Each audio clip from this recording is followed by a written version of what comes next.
자, 이건 어떻습니까? 후보의 아들 검증대에 섰습니다. 대통령 후보만 검증대에 서는 것이 아니죠. 자, 신동아가 취재한, 오늘 발간된 신동아가 취재한 문재인 후보, 반기문 후보의 가족 이야기를 지금부터 하나씩 이야기해 보겠습니다. 자, 하나 더 있죠. 자, 동생도 특혜고, 상봉도 특혜고, 자, 어떤 일들이 있었는지 역시 하나씩 정리하겠습니다. 자, 먼저 하나씩 영상을 좀 봤으면 좋겠습니다. 반기문, 문재인 두 후보에 대한 얘기인데, 자, 가족 검증에 대한 얘기가 지금부터 시작이 될 것 같네요. 하나씩 얘기를 나눠보겠습니다. 먼저 반기문 후보의 아들 얘기를 오늘 신동아가 취재를 한 건데요. 뉴욕에 있는 SK텔레콤 얘기잖아요. 하나씩 얘기를 좀 나눠보겠습니다. 자, 한상준 기자 나오셨는데 어떤 내용입니까? 아유, 오늘 별로 할 것도 없네요. 일남 이녀가 있습니다. 네. 이제 문제가 되고 있는 건 아들 우연 씨인데요. 이 우연 씨가 SK텔레콤 뉴욕 사무소에 2011년에 취업을 합니다. 그런데 네. 지금 나오는 그림처럼 네. 사무소가 설립된 건 2010년인데 네. 아들이 취업한 건 2011년 1월이죠. 네. 시차가 있고 이 주목할 점은 이 중간에 반기문 당시 총장과 최태원 SK그룹 회장이 네. 한국에서 만납니다. 네. 이 과정에서 이제 당시에 이제 반 총장은 UN 글로벌 컴팩트 한국협회 초청으로 네. 방한한 상태에서 최 회장을 만났고 이후 2달 뒤에 네. 아들 우연 씨가 SK텔레콤 뉴욕 사무소에 취업을 하게 되는 겁니다. 자, 그러니까 이제 카타르의 도하라는 국제도시에서 일하는 반기문 유엔 사무총장의 아들, 외교관의 아들이기 때문에 해외 생활을 많이 해서 영어가 익숙하겠는데 이렇게 SK텔레콤의 뉴욕 사무소에 근무하면서 아버지, 어머니와 같은 도시에서 살면서 일하고 뭐 그럴 수 있게 됐다. 그런 점에서 혜택이라고 볼 수 있다는 거겠군요. 네, 그래서 같은 도시뿐만이 아니라 당시 이제 보도를 좀 찾아보면 SK텔레콤 뉴욕 사무소가 있는 뉴욕 사무소와 UN 본부가 15분 거리라는 겁니다. 그래서 아버지와 아들이 굉장히 가까운 곳에서 근무했지 않느냐라는 의혹이 제기되고 있는 거고요. 또 한 가지 이에 대해서 이제 SK텔레콤 측은 해명을 한 바가 있습니다. SK텔레콤에서 필요한 인력을 채용하다 보니 우연 씨가 맞아서 채용하게 된 것이다라고 해명을 내놓은 상태입니다. 네. 실제로 보면 이제 출근이 그러니까 4명 근무하는 사무실이거든요. 예. 거기 이제 출근이 좀 불규칙했고 그다음에 특별 채용이 있었다는 거 SK텔레콤 본사는 설명하고 있거든요. 자, 그럼 좀 더 얘기를 해보겠습니다. 이제 아들 채용과 관련해서 다양한 이야기들이 나오고 있는데 이건 좀 더 얘기를 좀 들어봐야 되겠습니다. 자, 이건 어떻습니까? 문재인 전 후보, 전 대표의 아들도 지난번 대선 때부터 계속 나왔습니다만 아들 취업 과정에 논란이 좀 있는데 이것도 오늘 아침 신동아가 보도를 했네요. 네. 예, 사실 이거 문재인 전 대표의 아들 얘기는 2012년 대선 때도 좀 나왔던 얘기인데 일단 2002년 3월 달입니다. 당시에는 네. 문재인 후보가 민정수석으로 재직하고 있을 때고요.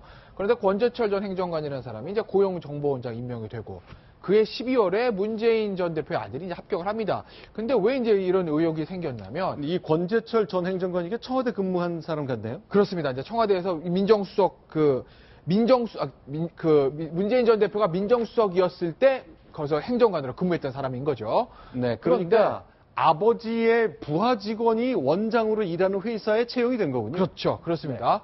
그런데 이제 문제는 이 12월 6일에 그해 12월 6일에 이제 원서가 마감이 됐는데 네. 문재인 전 대표의 아들의 졸업증명서가 언제 출력됐냐고 하는 거 보니까 12월 11일입니다. 네. 원래 졸업증명서는 먼저 출력해서 원서에 이제 첨부해서 내야 되는 건데 네. 원서 마감 다음에 졸업증명서가 출력됐으니까 그러니까 당시에 그 고용정보원장이던 권재철 전 행정관과 그 아버지인 문재인 전 대표와의 어떤 인연 때문에 특혜를 받은 것이 아니냐 이런 의혹이 생긴 겁니다. 자, 그렇군요. 실제로 지난번 대통령 선거 때도 박근혜 대통령 후보가 직접 이 문제를 거론했었습니다. 그 장면 당시로 돌아가 보겠습니다. 권력형 비리 문제가 나오면 문 후보께서도 많이 곤혹스러우실 것 같습니다. 정무 특보로 계실 때 그 아드님이 공공기관에 부당하게 취업을 한 것, 이것도 국정감사에서 확인이 됐습니다. 고용정보원이 역시 또 국가산하 노동부 산하 공공기관이지 않습니까? 부정비리가 있었다면 밝혀졌을 것이고 제가 뭔가 책임 충고를 당했을 것입니다. 네.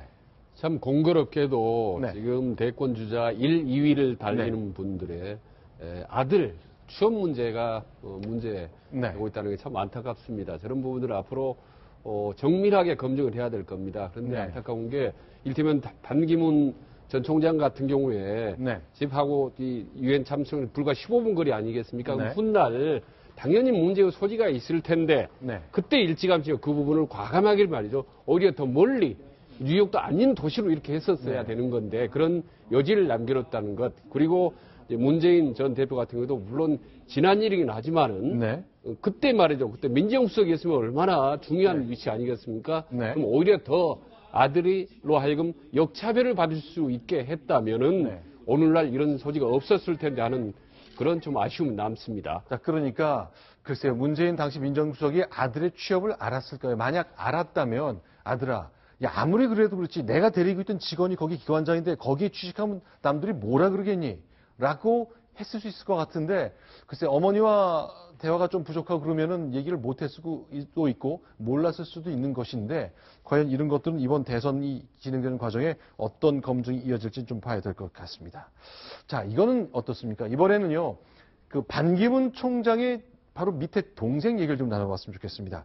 자, 한상준 기자, 누구 얘기죠? 네, 반기문 총장에게는 2명의 동생이 있습니다. 네. 첫 번째 동생은 반기상 씨, 네. 그리고 두 번째 동생은 반기호 씨인데요. 네. 지금 이번에 문제가 불거진 것은 두 번째 동생인 반기호 씨의 문제입니다. 네. 핵심은 이렇습니다. 반기호 씨가 미얀마에서 사업을 하면서 유엔 대표부 명칭을 사용했다라는 내용입니다. 네. 2015년 일인데요. 반기호 씨가 미얀마를 방문해 정부 관계자와 면담을 합니다. 네. 이때 회사는 보성 파워텍이고 네. 기호 씨가 부사장으로 있는 회사인데요. 이 과정에서 기호 씨가 유엔에 아무런 직책이 없음에도 불구하고 네. 유엔 대표단 직함을 사용했다는 내용이 의혹의 핵심입니다. 그러니까 유엔하고 전혀 상관없는 한국의 기업인 반기호 씨가 미얀마 정부랑 사업을 같이 하는데 사실 제가 미얀마가 아니라 그러니까 한국 일반 기업이 아니라 유엔과 관련된 사람이라고 얘기를 했다는 거죠. 그럼 미얀마는 이제 유엔 사무총장의 친동생인데 유엔과 관련됐구나. 뭐 좀 잘 해줘야 되겠구나. 라는 생각을 갖게 되는 것 아니냐 하는 의혹인 것이죠. 실제로 매튜 러셀 리라는 유엔 출입의 외신 기자가 라디오 인터뷰를 했는데요. 저희가 한국말로 더빙을 한 라디오 방송 일부를 소개해드리겠습니다. 이런 문제를 지적하고 있습니다. 반기호 씨가 미얀마 유엔 대표단으로도 기재돼 있었다는 겁니다. 유엔 사무총장의 남동생이 유엔 대표단에 속해 있다는데 미얀마 정부 측에선 유엔으로부터 오랫동안 비판을 받아온 상황에서 당연히 수주를 허락해주지 않겠습니까? 네. 자, 저런 일 계속 이어졌습니다. 이번에 또 하나 보겠습니다. 문재인 전 대표가 이산가족 할 때 뭔가 편의를 제공받았다? 이건 무슨 얘기죠? 좀 오래된 얘기긴 합니다. 네. 2004년도에 있었던 이산가족, 남북 이산가족 상봉 당시의 일인데요. 이 장면이군요. 그렇습니다. 예. 지금 나오고 있는 강병옥 씨가 네. 북한에 살고 있는 문재인 전 대표의 이모고요. 네. 그리고 옆에 계신 분이 강현옥, 그러니까 문재인 전 대표의 어머님입니다. 네. 그런데 이제 이때 이산가족 상봉 과정에서 좀 석연치 않은 부분이 있었다는 것이 의혹의 핵심인데요. 일단 이렇습니다. 처음에 나이가 잘못 기재되어 있다는 내용이 첫 번째입니다. 그러니까 문재인 대표의 나이가 50대임에도 불구하고 70대로 네. 기재가 돼 있었고 이 과정에서 당시 청와대 시민사회 수석이었던 문 전 대표가 특혜를 받은 것 아니냐라는 의혹이 제기되고 있는 겁니다. 그리고 화면에 나오는 것처럼 네. 현재 신청자 중에 유일한 50대, 그러니까 당시 신청자 중에 유일한 50대라는 점도 이 같은 의혹을 좀 키웠던 부분이기도 합니다. 자, 그러니까 보통 이제 남북이 만날 때 남과 북이 100명씩 선정하거든요. 자, 나 이 100명에 들었는데 그 이모의 입장에서 보면은 내가 두고 온 어릴 때 헤어진 내 언니를 만나고 싶어요. 아니면 내 조카를 만나고 싶어요. 뭐 그런 얘기를 해야 되는 거군요. 근데 50대라는 게 왜 의미가 있는 거죠? 그러니까 당시에 대부분의 이산가족들이 고령인 경우를 감안하면 실제로 문재인 대표의 모친 같은 경우도 70대이지 않습니까? 그런데 강병옥 씨는 유일하게 50대였다는 점. 이 부분이 처음에 문제가 됐던 거고요. 그리고 이 과정의 신청은 문재인 전 수석이 먼저 신청했다기보다는 강병옥, 북한에 있는 이모가 먼저 신청을 한 겁니다. 자, 그러니까 이런 거 아닌가 싶네요. 그러니까 문재인 당시 민정수석이 어머니가 이제 그 월남하셨기 때문에 맞습니다. 어머니가 여동생을 한번 만났으면 하셨다면 좀 만나게 해드릴 수는 있는데 자, 민정수석의 어머니가 이산가족 상봉을 합니다 하면 추첨이 원칙이었기 때문에 민정수석이 힘을 쓴 것 아니냐라고 말을 들을 수 있잖아요. 그렇습니다. 그러니까 북쪽의 이모가 언니를 신청하는 방식, 조카를 만나자는 방식으로 만났다. 이런 의혹을 신동아가 던지고 있는 거군요. 그렇습니다. 그리고 몇 가지 이제 더 추가적인 의혹자, 방금 나왔던 유일하게 50년대생이라는 점, 네. 그다음에 나이가 70대로 기재되어 있다는 점, 이런 점에서 약간의 의혹이 더 커지고 있는 상황인 거죠. 네. 야. 자, 일단 네, 말씀하시죠. 참 대통령 검증 세다 네. 하는 생각이 드네요. 보니까 문재인 전 대표 같은 거 보니까 저런 부분을 어디서 누가 어떻게 네. 지금 뭐 제보를 했는지 계속 터져 나오고 있는 건데 문재인 대표는 보니까 과거에 대한 재검증 성격이 좀 있는 것 같은데요. 지금 반기문 전 총장 같은 경우는 이제 워낙 네. 오랜 동안 한국을 비워 있었고 또 네. 검증을 받았던 기회가 없었기 때문에 네. 지금 나오는 것들을 보면 지금 현재 상황에 대한 검증이네요. 거기다가 본인의 아들, 두 동생, 네. 조카까지 합하면 4명이 지금 이제 막 터져 나오기 시작했지 않습니까? 네. 아마 이 검증의 고비를 터널들을 어떻게 뚫을지 상당히 좀 반기문 전 총재 같은 정치력이라든가 또 정직성 이런 부분들이 참 주목이 됩니다. 네. 자, 일단 검증 계속되고 있습니다. 문재인 전 대표 실제로요, 이제 실향민의 아들이잖아요.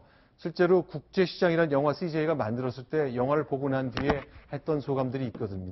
자, 그 장면 잠시 보겠습니다. 이 영화 이야기가 뭐 저희 가족사 또 제 개인사하고도 상당히 공통되는 부분이 많거든요.